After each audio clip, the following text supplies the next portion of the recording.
6 মাসে প্রত্যেকবার সহবাসে যদি প্রতি 1 মিনিটের পূর্বেই আপনার বীর্যপাত হয়ে থাকে তখনই আমরা তাকে প্রিম্যাচুর ইজাকুলেশন বলে থাকি। অর্থাৎ দেখা যাচ্ছে যে সহবাসের ক্ষেত্রে যদি 1 মিনিটের আগেই তার ইজাকুলেশন হয়ে থাকে তখনই তাকে আমরা প্রিম্যাচুর ইজাকুলেশন বলছি, এবং সেটা কিন্তু অবশ্যই 6 মাসে প্রত্যেকবার সহবাসে। কখন প্রিম্যাচুর ইজাকুলেশন হয়ে থাকে? আমরা যখন আসি যে আসলে ইজাকুলেশনটা কিভাবে হয়ে থাকে। ইজাকুলেশন খুবই স্বাভাবিক একটি প্রক্রিয়া। একজন পুরুষের শরীরে যখন তার যৌন হরমোনটি সঠিক মাত্রায় তৈরি হবে এবং সঠিকভাবে তৈরি হবে, অর্থাৎ এটাতে কোনো ব্যাঘাত ঘটবে না, তখনই কিন্তু তিনি একটি সুন্দর যৌন জীবন যাপন করতে পারবেন। অর্থাৎ পুরুষদের যে যৌন হরমোন রয়েছে টেস্টোস্টেরন হরমোন, সেটি যখন সঠিকভাবে তৈরি হবে তখনই কিন্তু তার যৌন চাহিদা বা আগ্রহগুলো কাজ করবে, এবং যখন তার ইরেকশনের কোনো সমস্যা হবে না তখনই দেখা যাচ্ছে যে তার প্রিম্যাচুর কিন্তু ইজাকুলেশন হবে না। কিন্তু যখন দেখা যায় যে এই যে টেস্টোস্টেরন হরমোন তৈরিতে সমস্যা বা তার ইরেকশনে বাধাগ্রস্ত হচ্ছে বা সে অন্যান্য কোনো না কোনোভাবে শারীরিকভাবে বা মানসিকভাবে বাধাগ্রস্ত হয়, তখনই তার কিন্তু প্রিম্যাচুর ইজাকুলেশন হয়ে থাকে। আমাদের প্রত্যেকটি মানুষের জন্য কিন্তু যৌন জীবন অত্যন্ত গুরুত্বপূর্ণ। বিশেষ করে আমরা বলে থাকি যে স্বাস্থ্যকর যৌন জীবনের ভূমিকা কিন্তু একজন সুস্বাস্থ্যকর ব্যক্তির জন্য অত্যন্ত গুরুত্বপূর্ণ। এখন আসি যে মানসিক যে দিকগুলো কাজ করছে। ধরেন একজন পুরুষের বিবাহ হলো এবং বিশেষ করে নবদম্পতির ক্ষেত্রে তার ক্ষেত্রে কিন্তু প্রিম্যাচুর ইজাকুলেশন খুবই স্বাভাবিক। কিংবা দেখা যাচ্ছে যে একজন পুরুষ খুবই অল্প বয়স্ক বা অপ্রাপ্ত বয়স্ক সময়ে যদি সে মেলামেশা করে থাকে, সেই ক্ষেত্রেও কিন্তু তার প্রিম্যাচুর ইজাকুলেশন হওয়াটা খুবই স্বাভাবিক। আবার পাশাপাশি দেখা যায় যে দীর্ঘ বিরতিতে যদি কেউ সহবাস করে থাকে তাহলে তার ক্ষেত্রেও কিন্তু প্রিম্যাচুর ইজাকুলেশন খুবই স্বাভাবিক। অর্থাৎ এই প্রত্যেকটা ক্ষেত্রে কিন্তু প্রিম্যাচুর ইজাকুলেশন হওয়াটা অত্যন্ত স্বাভাবিক একটা ব্যাপার।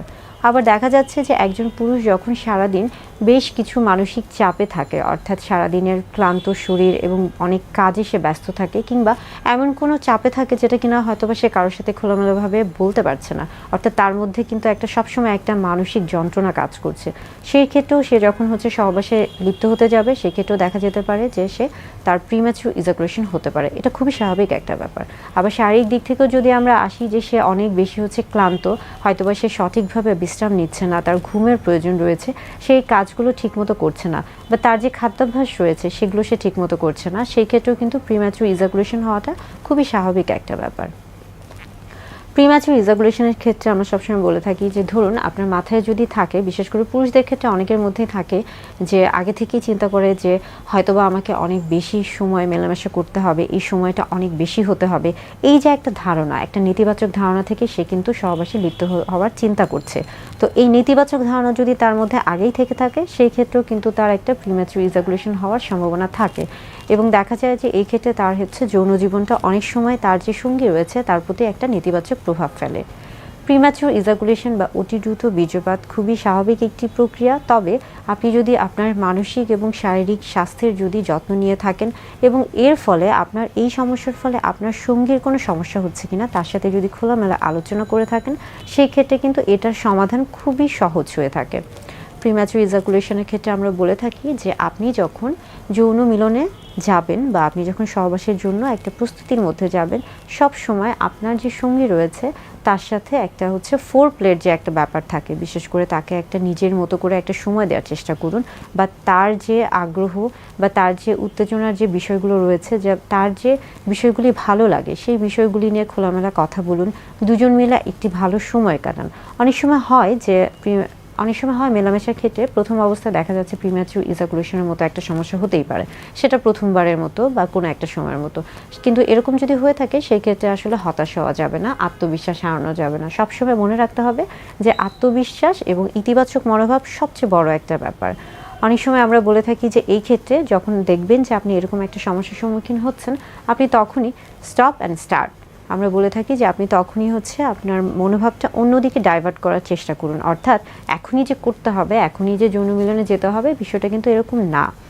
সবসময় দেখা যায় যে স্বামী স্ত্রীর যে একটা সুন্দর যে একটা সময় রয়েছে, সেটা সবসময় যে সহবাসের মাধ্যমেই যেতে হবে সেরকম কিন্তু না।